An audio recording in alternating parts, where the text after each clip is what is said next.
città i muratori lavoravano e, guardando queste bellissime ragazze che passavano, i cittadini di Milano dicevano a queste ragazze: e da che la notte fa il maghetto, e da che la notte fa il maghetto, e da che la notte fa il maghetto. Una troupe di muratori siciliani, sentendo questo frastuono tra le varie tifoserie, da che la notte fa il maghetto, i napoletani si alzarono in piedi e disse: e la luna in mezzo mare, mamma mia, mamma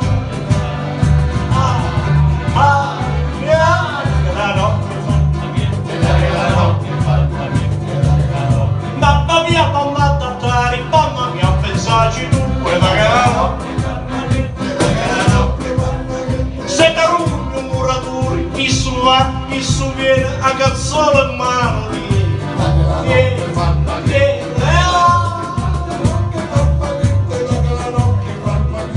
se da picchia fantasia, un cazzola picchiami. Oi mamma, me voglio marità.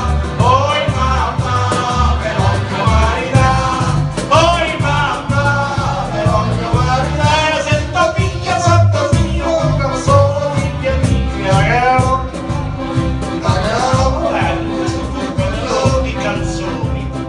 Questo turbinio di dialetti si è usato una specie di rappresentazione in quella via, e allora ognuno di loro, i partecipanti, dava uno stralcio della propria vita.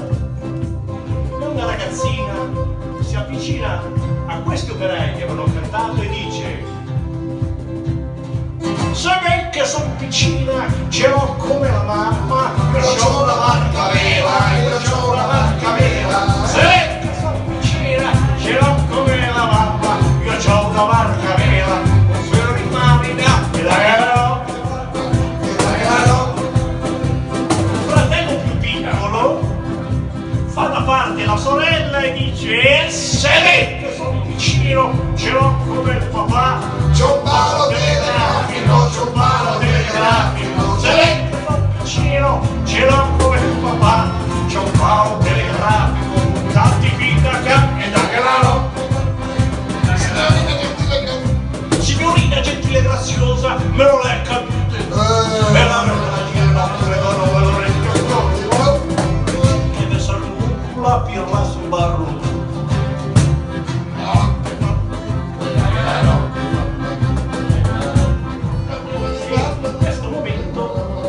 Sacerdote si avvicina.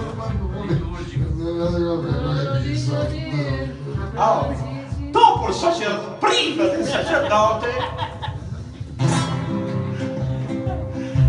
una signora che aveva svolto l'attività di una certa età. Una signora di una certa età è conosciuto quando facevi lo psicologo. Una bellissima attività che è quella della prostituta, e dice: scusatemi, prego signora, s'accomodi. Lei si avvicina a questi e dice: volevo dirvi questo, quando prima te va facevi pumpin, lavavi la buca col fiasco e vino. Adesso che lavori al parco la vista, ma lavi la buca col fiasco e vino. E da Avaladin, solito negro. Avaladin sapeva che avevi di tram. E tutti i negri in bicicletta con la perdeghetta. A questo punto c'è una parte mistica, perché il sacerdote che c'era prima si avvicina e dice: vorrei raccontare un aneddoto di San Luigino Gonzaga. Lo sapete chi è San Luigino Gonzaga? È quello preposto alla purezza, alla castità. E questo sacerdote dice: ho un aneddoto che riguarda questo santo, questo giovane santo, e dovete sapere che San Luigino Gonzaga, ovviamente dei Gonzaga, aveva un parco dove lui amava trascorrere i suoi pomeriggi camminando e meditando, e dietro di lui a un paio di metri c'era la sua fantesca, cioè la sua tata dietro, che l'aveva visto nascere, lo seguiva. Lui, quando aveva un dubbio, chiedeva a lei e lei con grande franchezza e anche dolcezza rispondeva. Camminando, questo sacerdote ovviamente raccontava questo aneddoto e lui camminando si ferma e fa: che la senta sciura costanza,